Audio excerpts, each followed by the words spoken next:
Shoora'aan qabsoo qeerroo kan sirna wayyaanee laamshessee Abiy Ahmed aangootti fide keessatti qabaachaa turerraa kan ka'e hariiroon hoggansa aangoo qabatee waliin qabu durarraa wal xaxaa ture. Akkuma boqonnaalee darban keessatti barreeffame adada sirni wayyaanee laaffachaa dhufeen paartiin biraa waan hin qophoofneef OPDO'n aangoo akka qabattu kan dhiibaa ture ana. Gaafa aangoon gara Oromoo akka dhuftu beekamus kaadhimamaa muummicha ministeeraa Lammaa Magarsaa ta'aa jennee yaanne. Faallaa kana Abiy Ahmed akka ta'u gaafa jedhamu yeroon mormirraa kaasee hariiroon ani garee OPDO waliin qabu badaa dhufe. Ta'us erga Abiy aangoo qabatee booda mormiin qabu garaatti qabadhee callisuuf murteesse. Guyyuma jalqaba aangoo qabaterraa kaasee seenessa qabsoo Oromoo fi sirna federaalizimii faallessan leellisuun akkasumas tarkaanfilee ce'umsa gara dimokiraasiitti godhamu gufachiisuu malan dhiyeessaa waan tureef sodaa fi shakkiin hoggansa isaa irraa qabu cimaa dhufe. Ta'us fagoorraa qeequu mannaa tarii itti dhiyaachuun sirreessuuf yaaluu wayyaa jedheen murteesse. Akkuma boqonnaa darbe keessatti jedhame durumarraahuu biyyatti galuu koo kana hoggansi aangoo qabatee hin barbaanne ture. Akka nani gara biyyaa hin galleef jaarsota erguudhaan na amansiisuu yaalanis ani dideen gale.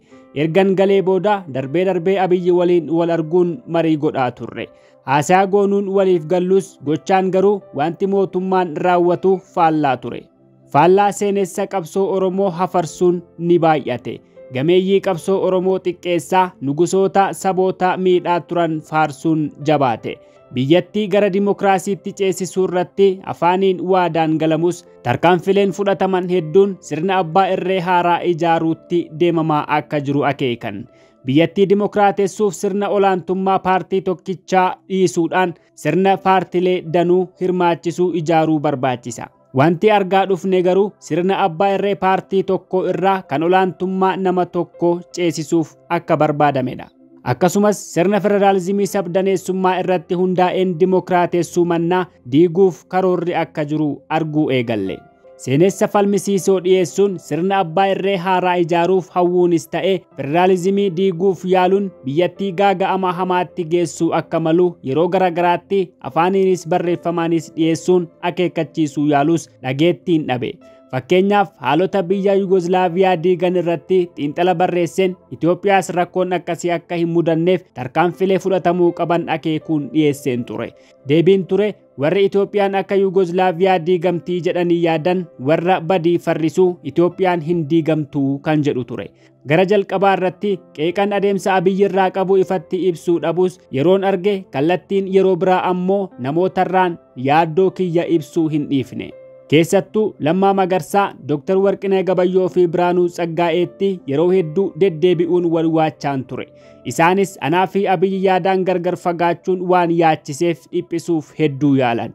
Booda garuu isaanumtuu mootummaa keessaa moggaatti dhiibaman. Akkuma dubbiin Lammaa Oromiyaa irraa kaasuuf akka ta'e gungummiin dhagahameen maaliif akka ta'e gaafadheen ture. Muummicha ministeeraa hojiin waan itti baay'ateef federaala dhaqee haa gargaaruufi jedhame. Anis kanuma amane gama miidiyaatiin uummata kaafamuu Lammaatiin mufate tasgabbeessuun yaale. Booda garuu Lammaan kan kaafame fedhii isaa malee akka ta'e isumarraan hubadhe. Dubbiin Lammaa osoo nu yaachisuu dhaaba biyya bulchuu Adwaay yookiin EPRDF walitti baqsuun gara paartii tokkootti jijjiiruuf akka yaadamaa jiru hubanne. Karooruma kana hojiitti hiikuuf kan dandeessisu kitaabni Maddammar Wixineen dhihaate akka jirus barre. Lammaan dhiibamuu fi karoorri paartii biyya bulchuu walitti baqsuuf yaadame Oromoo keessatti saboota biroo waliinis jeequmsa uumuun gaaga'ama fiduu malaa jedhee waan hin shakkeef obbo Leencoo Lataa waliin Abiyyi dubbifne. Dhimma Lammaa irratti waldhabdee hoomaatu akka hin qabnee fi akkuma durii jaalalaan waliin hojjechaa akka jiran nutti hime. Lammaan mufii akka qabu isumarraa hubachuu kiyya ibsinaanii fi lakkii ni dogoggortee Lammaan mufii hoomaatu hin qabu. Wanti haaraan yoo jiraate dubbiseetiin furaa nuun jedhe.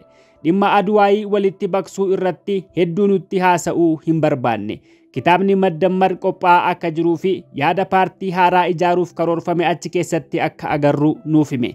Wixinee kitaabichaas akka nuuf ergu waadaa gale. Gama keenyaan Adwaay baqsuun yeroo isaa akka hin taane hubachiisuu yaalle. Sababni dhiyeessines waldhabdee paartii biyya bulchuu keessatti hammeessuu malaa kan jedhudha. Keessattuu hariiroo walitti mufannaa TPLF waliin jiru daran akka hammeessuu danda'u sodaa keenya ibsine. Kanaafuu paarticha walitti baqsuu dura waldiddaa TPLF waliin uumame furuun barbaachisaa akka ta'e cimsinee dubbanne. Akeekuma kana galmaan ga'uufis hogganoonni gameeyyiin gama Oromiyaa fi Tigraay osoo walitti haasa'anii yaada jedhu dhiyeessineef innis tolee jedhe.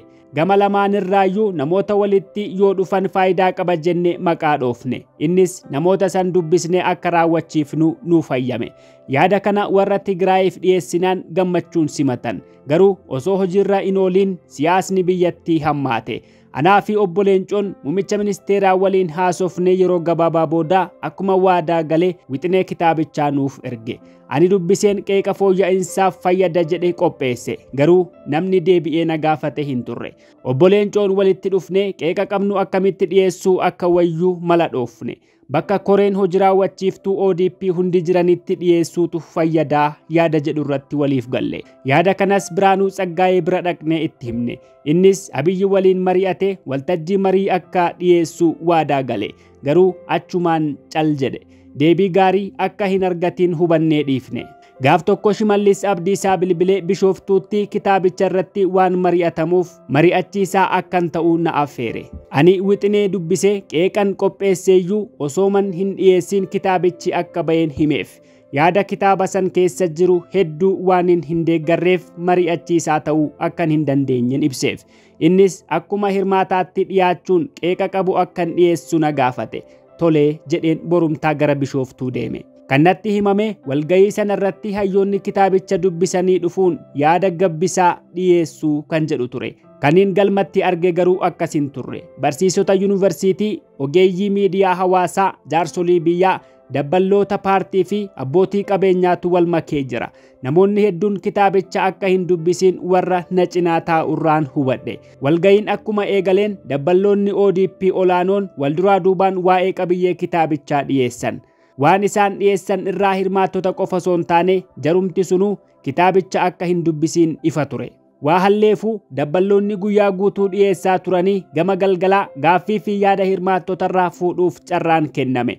Ani gaaffiis ta'e yaada dhiyeessuuf fedhii hin qabun ture. Boodarra waltajjii irraa maqaa na waamuun akkan yaada kennuuf affeerame. Anis kitaabni kun ammatti maxxanfamuun akka hin taanee fi hojiin hedduun akka isa barbaachisuun dubbadhe. Hunda caalaa garuu adeemsi Oromoo ofirraa fageessaa Oromoo ofitti qaban sirrii akka hin taaneen qeeqe. Sababnis nuti marii kanaaf waamamuu keenyaan dura marii afaan Amaaraan geggeeffame irratti Biraanuu Naggaa fi hogganoonni mormitootaa biroo affeeramanii irratti mari'atanii turan. Walgayii afaan Oromoo kanarratti garuu gameeyyii fi hogganoota siyaasaa Oromoof affeerraan hin taasifamne.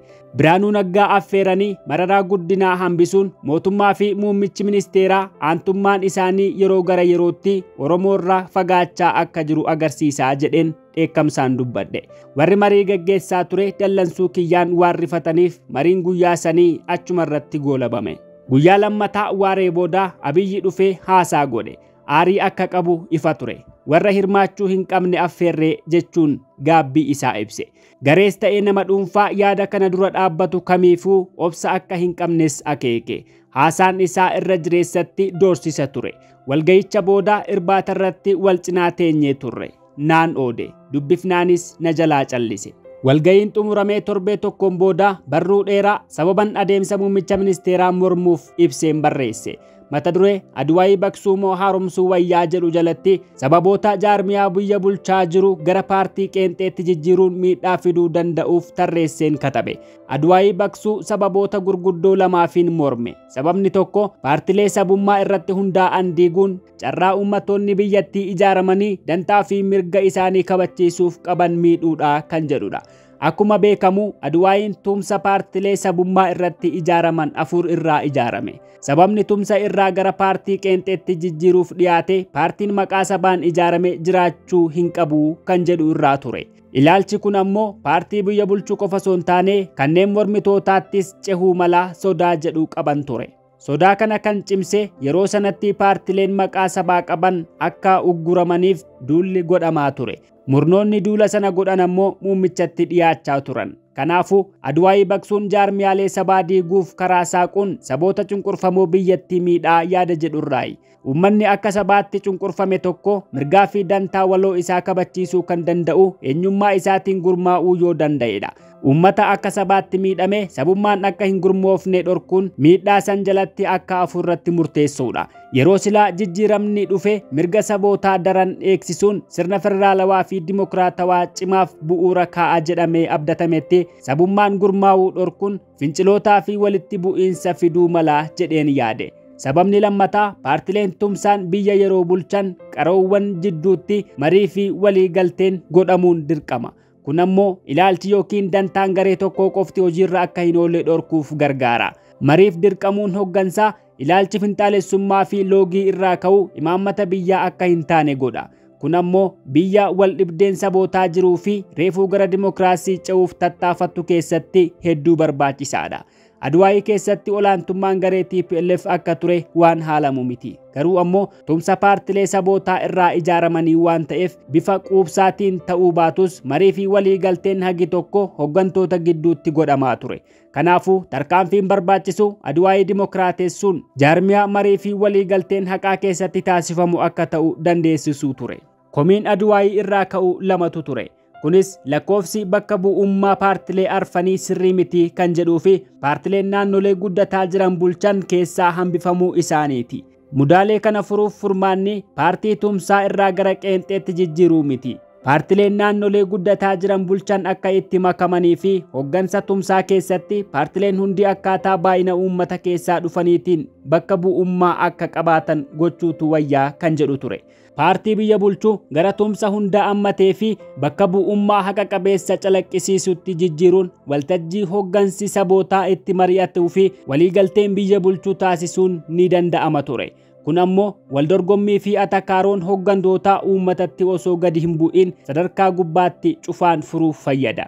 Dabalataanis adwaayii tumsa irraa gara qeenxeetti jijjiiruun keessattuu TPLF biratti fudhatama argachuu akka hin dandeenyee fi kun ammoo hariiroo mootummaa federaalaa fi naannoo Tigraay hammeessuun gara wal waraansaa geessuu akka danda'us barruu sana keessatti kaa'een ture. Jarri TPLF olaantummaa dura adwaayii keessatti qabaachaa turan itti fufsiisuu akka hin dandeenye beekaniiti aangoo gallakkisan. Haaromsa adwaayii keessatti taasifamuun bakka bu'ummaan isaanii hir'achuun isaan gammachiisuu baatus fudhachiisuun ni danda'ama. Dhaaba gaafa qabsoo hidhannootii kaasee dhiigaan ijaarratan diiguun paartii biyyaalessaa tokkotti baqsuu gonkumaa hin fudhatan. Keessattuu yeroo aangoo dhabanii sodaa lubbuu waloo keessa jiranitti kun waan yaadamu miti. Kana mannaa tumsa keessaa ba'uu filatu. Tumsa keessaa ba'uun TPLF ammoo haada naannoo Tigraay fi mootummaa federaalaa walitti hidhu kutuun walitti gaarreeffannaan amma mul'atu gara wal waraansaatti akka ce'u karaa saaqa. Kanaafuu adwaayii diiguuf jarjaruu irra dura dimokiraatessuutu abbootii dhimmaa hundaaf faayidaa qabaa jedheen falme. Miseensa adwaayii osoo hin ta'in itti fufiinsa tumsa saniitiif kan hin falme naatoon qabuuf hin turre. Jeequmsi paartii biyya bulchuu keessatti uumamu ce'umsa gufachiisuun biyyattii gaaga'amaaf saaxilaa jedhee waanan sodaadheefi. Akkuma boqonnaalee darban keessatti dhiyaate adwaayii kuffiisuurraa isuma keessaa murnoonni jijjiirama barbaadan aangootti akka ba'aniif adda durummaan kan leellisaa ture ana. Sababni kiyyaas tumsi kun paartilee mormitootaan wal bira yoo qabne tokkummaa irra wayyaa waan qabuuf bifa tasgabbaa'een biyya ceesisuu danda'a tilmaama jedhurraayi. Tarkaanfiin tumsa san baqsuuf godhamu paartiima biyya bulchuu keessatti jeequmsa uumuun balaa wal waraansaa fi kufaatii biyyaa hambisuuf jecha aangorra akka turan taasifne san nutti fidaa jedhee waanan sodaadheefi. Ani barreeffama san maxxansee guyyoota muraasa keessatti muummichi ministeeraa paarlaamaa irratti haasaa godheen warra paaspoortii biyya lamaa qabuu fi miidiyaadhaan nu jeequ kana booda hin obsinuu jechuun dhaadate. Akeekkachiifni kun kallattiin narratti akka aggaamametti waanan fudheef gama feesbuukiitiin deebii kenneef. Paaspoortii biyya alaas ta'ee mootummaa Itoophiyaa abdadhee osoo hin taane rabbii fi uummata kiyya abdadheen akkan biyyatti galeen barreesse. Doorsisa kamiinuu biyyarraayis akkan hin baane qabsoo Oromootis akkan hin laaffifne maxxanse. Deebii san kan hin laadhe haasaa paarlaamaa qofa irratti hundaa'een turre. Erga gaafa walgayii bishooftuu sanii kaasee namoonni hedduun qondaalota mootummaa olaanoo dabalatee bilbilaa fi qaamaan dhufuun lubbuun koo balaarra akka jiruu fi biyyaa akkan ba'u natti dhaamaa turan. Marii muummichi ministeeraa fi qondaalonni olaanoon isaa godhanii fi murtii irra gahan dhaga'aan ture. Ani garuu qeeqni an dhiyeessaa ture gara lubbuu walgalaafachuutti kan geessu waan hin se'iniif akeekkachiisa dhufaa ture gatii guddaa hin kennineef. Namoonni hamii sobaa yookiin ammoo dubbii fiixa qabatanii guddisuun wal lolchiisuuf yaalaa jiru jedheen shakke.